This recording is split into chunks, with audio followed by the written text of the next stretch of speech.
நிலையான புகழுக்குரிய தூய்மை மிகு நற்கருணைக்கு எல்லா காலமும் ஆராதனையும் புகழும் ஆட்சியும் உண்டாக கடவது. நிலையான புகழுக்குரிய தூய்மை மிகு நற்கருணைக்கு எல்லா காலமும் ஆராதனையும் புகழும் ஆட்சியும் உண்டாக கடவது. நிலையான புகழுக்குரிய தூய்மை மிகு நற்கருணைக்கு எல்லா காலமும் ஆராதனையும் புகழும் ஆட்சியும் உண்டாக கடவது.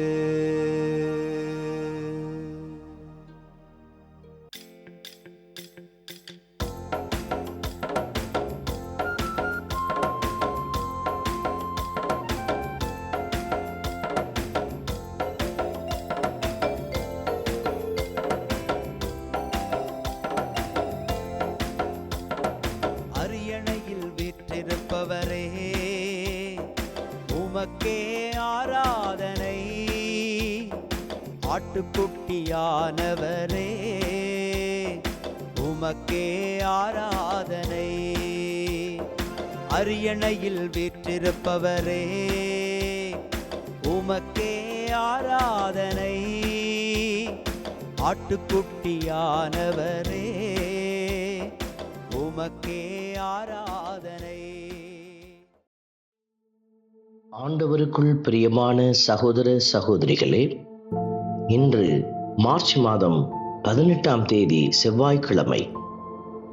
நன்மை செய்ய கற்றுக்கொள்ளுங்கள், நீதியை நாடி தேடுங்கள் என்கிற அழைப்பை எசையா இறைவாக்கினர் நமக்கு கொடுக்கும் இந்த நாளில் நன்மைகள் செய்ய கற்றுக் கொடுத்த இந்த தெய்வத்தை, நீதியை நாடி தேட நம்மை வழிநடத்தின அந்த தெய்வத்தை நாம் ஆராதித்து துதிப்போம்.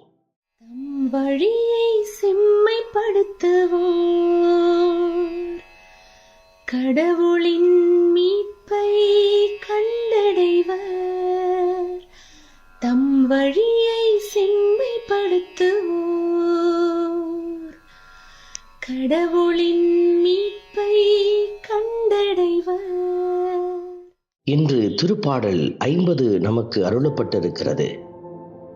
தம் வழியை செம்மைப்படுத்துவோர் கடவுளின் மீட்பை கண்டடைவர் என்கிற வார்த்தைகள் யார் கடவுளுடைய மீட்பை கண்டடைவார்கள் என்கிற கேள்விக்கு பதில் கொடுக்கிறது. இதோ, தம் வழியை செம்மைப்படுத்தாதோர் மீட்பை பெறுவதில்லை. இந்த வரிகளை உணர்ந்து பார்க்கிற போது நான் என் வழியை செம்மைப்படுத்த வேண்டும் என்கிற அழைப்பை பெற்றுக் கொள்கிறேன். ஆண்டவர் இன்று அவரை தேடி வருகிற பிள்ளைகளுக்கு வழிகாட்டுகிறார். இந்த நல்ல காரியத்தை வெளிப்படுத்திய ஆண்டவருக்கு நன்றி செலுத்துவோம். தம் வழியை செம்மைப்படுத்துவோர் கடவுளின் மீட்பை கண்டடைவர். தம் வழியை செம்மைப்படுத்துவோர் கடவுளின் மீட்பை கண்டடைவர். திருப்பாடலின் வரிகள் நமக்கு உரைக்கிறது. உங்கள் வீட்டின் காளைகளையோ தொழுவத்தின் ஆட்டுக்கடாய்களையோ நான் ஏற்றுக்கொள்வதில்லை. கடவுள் ஏற்றுக்கொள்கிற ஒரே ஒரு அடையாளம் குற்றத்தை உணர்ந்த அந்த உள்ளத்தை அவமதிக்காத ஆண்டவர் பலிகளை விட மனமாற்றத்தோடு வருகிற அந்த இதயங்களை ஏற்றுக்கொள்கிறார். இந்த உண்மையை உணர்ந்த பிள்ளைகளாக ஆண்டவரை நோக்கி நாம் ஓடி வருவோம். தம் வழியை செம்மைப்படுத்துவோர் கடவுளின் மீட்பை கண்டடைவர். தம் வழியை செம்மைப்படுத்துவோர் கடவுளின் மீட்பை கண்டடைவர். நீங்களோ ஒழுங்குமுறையை வெறுக்கின்றீர்கள், என் கட்டளைகளை தூக்கி எறிந்து விடுகின்றீர்கள் என்கிற வார்த்தை கடவுள் எதை விரும்புகிறார் என்பதை நமக்கு அடையாளப்படுத்துகிறது. வாழ்க்கையிலே ஒழுங்குமுறை இல்லாத ஒரு வாழ்வு கடவுள் அருவருக்கிற ஒரு வாழ்வு முறை. நாம் காலையில் எழுந்தரிப்பது முதலாக நாம் செயல்படுத்துகிற ஒவ்வொரு காரியமும் ஒரு ஒழுங்குமுறையோடு செயல்படுத்தப்பட வேண்டும் என்பதை ஆண்டவர் உணர்த்துகிறார். இந்த உணர்த்துதலை கொடுக்கிற இந்த நல்ல தெய்வத்தை நாம் இந்த வேளையில் புகழ்ந்து பாடி ஆராதிப்போம். தம் வழியை செம்மைப்படுத்துவோர் கடவுளின் மீட்பை கண்டடைவர். தம் வழியை செம்மைப்படுத்துவோர் கடவுளின் மீட்பை கண்டடைவர். அன்பின் பரமபிதாவே, நன்றியோடு உம்மை துதிக்கிறோம், உம்மை ஸ்தோத்தரிக்கிறோம், உம்மை ஆராதிக்கிறோம். ஆண்டவரே, இதோ நீர் எங்களை கண்ணோக்கி பார்த்து குற்றங்களை திருமுன் எடுத்து வைக்கிற ஒவ்வொரு மகனையும் மகளையும் மன்னித்து ஆசிர்வதிக்கிறீர். இதோ வழியை செம்மைப்படுத்த கற்றுக் கொடுக்கிறீர்.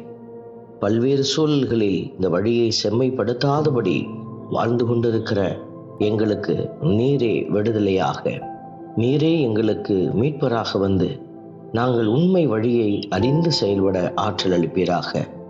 ஆண்டவர் தாமே எங்களுக்கு துணையாயிருக்கும்படியாக, எங்களை வழி நடத்தும்படியாக எங்களை உம்முடைய கரத்திலே ஒப்பு கொடுத்து செபிக்கிறோம். ஆமென். நாம் அல்ல இறைவன், தந்தை, மகன், தூய ஆவியார் உங்களையும் உங்கள் குடும்பத்தையும் நிறைவாய் ஆசீர்வதிப்பாராக. ஆமென்.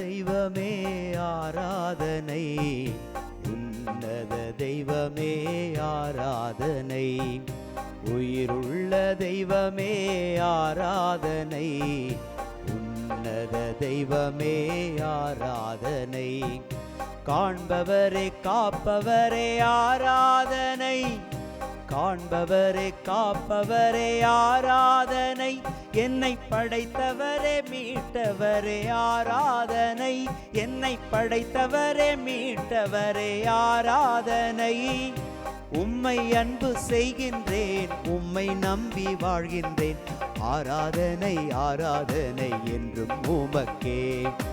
உம்மை அன்பு செய்கின்றேன், உம்மை நம்பி வாழ்கின்றேன், ஆராதனை ஆராதனை என்றும் உமக்கே.